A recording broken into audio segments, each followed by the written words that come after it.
visita Daniel Pérez Guillén, secretario adjunto de CTA, y Patricio Villegas, secretario general de SUTEBA La Plata. Nos vienen a hablar sobre el rechazo de los trabajadores y trabajadoras a la reforma laboral, porque tiene una medida que flexibiliza las condiciones de trabajo, y sobre la preocupación por el presupuesto bonaerense del 2018. Ahí está, junto con nosotros, Daniel y Patricio. Gracias por estar acá. Gracias por invitarnos. Gracias a ustedes. Bueno, ahí planteamos el tema central de la entrevista, que gira sobre la reforma laboral que quiere impulsar el gobierno. La CGT se pronunció hace poquitos días que está en contra, pero realmente no sabemos bien si esta postura se va a mantener o no. Bueno, Daniel, como para empezar a hablar sobre esta cuestión, ¿cómo comenzarías a plantearlo? Nosotros tenemos un rechazo frontal directamente a la ley. Nosotros definimos que es una ley ni siquiera de flexibilización laboral, directamente es una ley de precarización laboral, una ley que lleva al trabajo a una... Nosotros creíamos que a principios del siglo pasado, y creo que no, que lo lleva a fines del siglo anterior, porque realmente no quiere respetar ni siquiera las 8 horas de trabajo, pero además destruye el concepto mismo del trabajo. Plantean como la libertad de las multinacionales, porque directamente rompen cualquier contrato de trabajo, rompen la relación de solidaridad que se llama dentro de las leyes laborales, y le imponen no solo que uno tiene que trabajar en forma precaria, con contratos que no mantienen la relación, o sea que no voy a recibir la indemnización me la tengo que pagar yo, tengo que hacer un fondo, sino que tampoco hay ninguna relación laboral fija, con lo cual no solo no voy a poder hacer el juicio, no voy a poder jubilarme, pero además me plantean esto como una cooperación. Si es una cooperativa, bueno, planteemos cómo nos vamos a repartir con la Coca-Cola, por ejemplo, las ganancias, o con Chevrolet las ganancias. Eso sería otra discusión, pero no creo que pase por ahí la intención. Creo que es la prepotencia de los sectores concentrados del capital. Y para peor, que hoy tienen una lógica ni siquiera industrial, porque pensemos que lo que está pasando en la provincia de Buenos Aires es que se está disimulando la gran pérdida de empleo, creando empleos para la obra pública. ¿Pero esto qué significa? Que usted perdió más de 250.000 puestos de trabajo calificados y que tenían un salario alto, que tenían convenio colectivo, que tenían derechos laborales. Y ahora está contratando gente con los sueldos más bajos, con menor capacitación y sin esa relación con el Estado. O sea que en cualquier momento esos 200.000 puestos de trabajo que ellos dicen que hay entre la obra pública pueden desaparecer. Sí. Bueno, y Patricio, respecto a lo que planteaba de la CGT y su postura de estar en contra de esta reforma laboral, bueno, ha tenido una postura bastante ambivalente respecto al gobierno, la central sindical, en estos 2 años de gobierno. ¿Qué opinión tenés? Y que para enfrentar este gobierno lo que se tiene que tener es una central de trabajadores fortalecida, unida y decidida de enfrentar, decididamente enfrentar los embates de este gobierno. Hoy lo escuchaba a Plaini a la mañana temprano, hablando que habían adoptado una posición firme, pese a algunas diferencias, en decir que de esta forma esta reforma laboral no pasa. Por lo menos los trabajadores la van a enfrentar y la CGT se pone en la cabeza de eso, lo cual abre un compás de espera a lo que ocurra, porque planteaba qué es lo que va a pasar cuando los gobernadores comiencen a llamar a sus senadores para que acompañen esta reforma, porque una cuestión son los acuerdos que se realizan con los sindicatos y la participación que tienen en cada una de los convenios en los que son parte los trabajadores, y otra tiene que ver cuando se debate en el Senado la presentación de leyes, ¿no?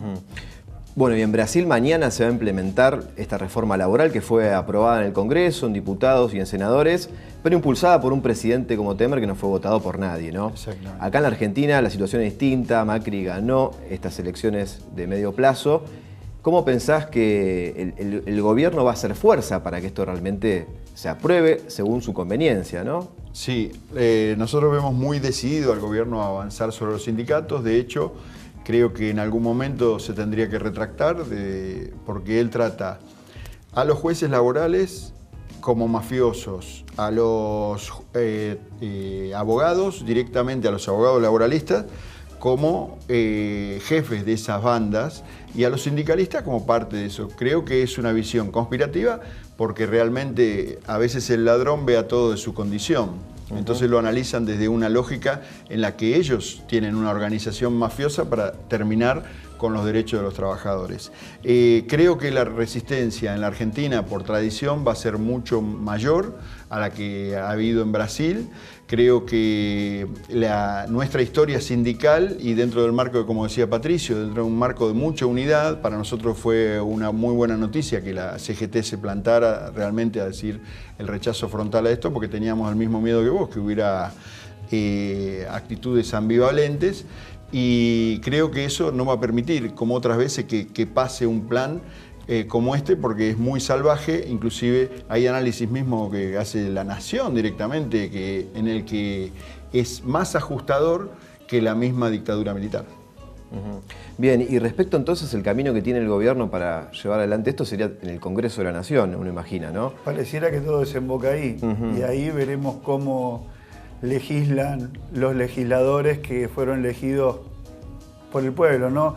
Nosotros ya, nuestro candidato, un maestro del Congreso, Hugo Yasky, planteaba esto, firmar un contrato con sus votantes de no romper esas promesas eleccionarias y no votar nunca leyes en contra de los trabajadores.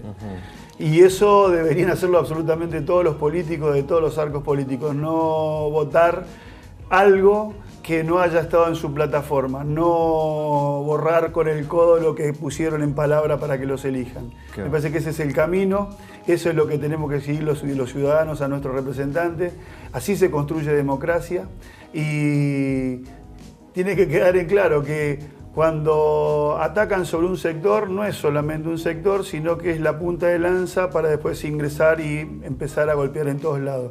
Nosotros el otro día, trabajando lo que es nuestro rechazo al aprender, armamos una jornada de casi 7 horas de radio abierta en la que en la primera parte, de las 12 a las 5:30 de la tarde, estuvimos con otros sindicatos discutiendo la armonización del sistema previsional y la flexibilización laboral o este intento de precarización laboral del gobierno. Y me parece que ese es el camino, no mirar un solo sector, construir la mayor unidad posible, entender cuál es la contradicción principal, juntar a todos los sectores atrás de una idea con un programa para poder enfrentarlo, dejando de lado algunas cuestiones que tienen que ver con el vedetismo de algunos sindicalistas que no le impiden ver más allá de los ojos y para poder enfrentar a este gobierno. Otro de los temas que se está debatiendo ahora es el presupuesto 2018, ¿no? Y en la provincia de Buenos Aires parece que han acordado la gobernadora con el dirigente Sergio Massa, se aprobaría el presupuesto tal cual la gobernadora lo está pidiendo. ¿Y esto cómo afectaría al fondo educativo en la provincia? Nosotros lo que estuvimos trabajando ahí también, construimos unidad, un bloque intersindical con gente de ATE, con gente de UDOGUA, con gente de AMET, con representantes de UDA y de la FEB y por supuesto el SUTEBA. Y venimos trabajándolo porque es un fondo que viene de Nación, llega a la provincia y va hacia los municipios, donde su esencia plantea que sea utilizado en infraestructura. El gobierno de Bruera lo utilizó porque hay un artículo que abre una puertita por la que todos se meten, en la que dice que puede ser utilizado también en todo aquello que fortalezca la educación y la cultura. Entonces se desvían hacia otras situaciones. Nosotros lo que vimos que el año pasado fueron 120 millones de pesos, donde hubo obras sin ejecutar. Este año son 190 millones de pesos, donde el 30% más o menos es lo que se destina a infraestructura, y que teníamos la esperanza, porque la gobernadora había planteado que en un decreto meterlo en el paquete para que sea el 85% el que se afecte a infraestructura. Parece que hay un acuerdo con los legisladores y la posición férrea de los intendentes hablan de un 50% que es resistido por los intendentes. Nosotros tenemos que tratar de que se cumpla la ley, el espíritu de esa ley, para que vaya a infraestructura, porque la verdad que la infraestructura escolar en el Distrito de La Plata y en otros distritos de la provincia de Buenos Aires está en riesgo. Yo diría que hay que declarar, casi en La Plata declarar la emergencia. Claro. Nosotros estamos trabajando en eso nos hemos movido mucho, hemos tomado como emblema el caso del Jardín 945 en la localidad del Pato. Ahí hemos trabajado con la comunidad, es un jardín que en la zona ha crecido exponencialmente debido a la actividad productiva y es un jardín que funciona con un aula sola en una escuela, prestado en un pasillo. Sí. Tenía 7 millones de pesos, 4 veces salió licitación, presupuesto 2016. Este año dimos la pelea con los sindicatos, se arranca una revaluación, 12 millones de pesos y estamos esperando que salga la licitación. Bien, y otro tema que se viene son las paritarias para el año que viene, y sabemos que el sector de judiciales, Daniel, bueno, es un momento clave, y el año en curso tuvieron muchísimos problemas ustedes con esto, ¿no? Sí, y lo seguimos teniendo, en realidad no se cumplió con todo el acuerdo paritario. La semana que viene inclusive hay un paro y movilización el día 15, y esto coincide con... Bueno, nosotros tenemos varios problemas. Primero, que tendría que estar llamando a la paritaria nuevamente porque quedamos realmente por debajo de la inflación, y aparte porque no se cumplieron ciertos acuerdos que había, por ejemplo, con la devolución de los días de paro y la transformación de los cargos de los ingresantes, que se han cumplido parcialmente.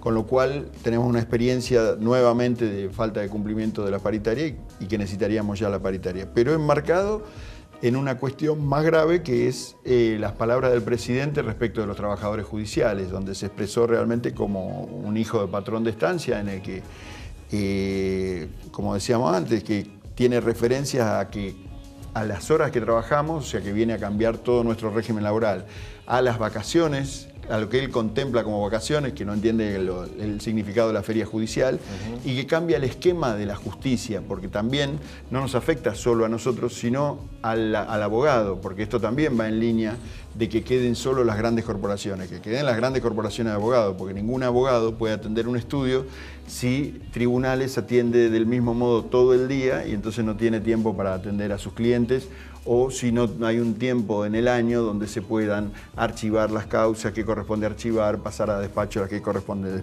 pasar. Bien. Pero acá hay un ataque a la independencia judicial, como se demostró no solo con despedir a Gil Carbó, que no tiene ni una sola cuestión de su honor, porque no se pudo probar que ella haya estado en esa negociación de ese edificio que se alquiló o se compró por mucho menos valor de lo que se compraron otros edificios en otros rubros.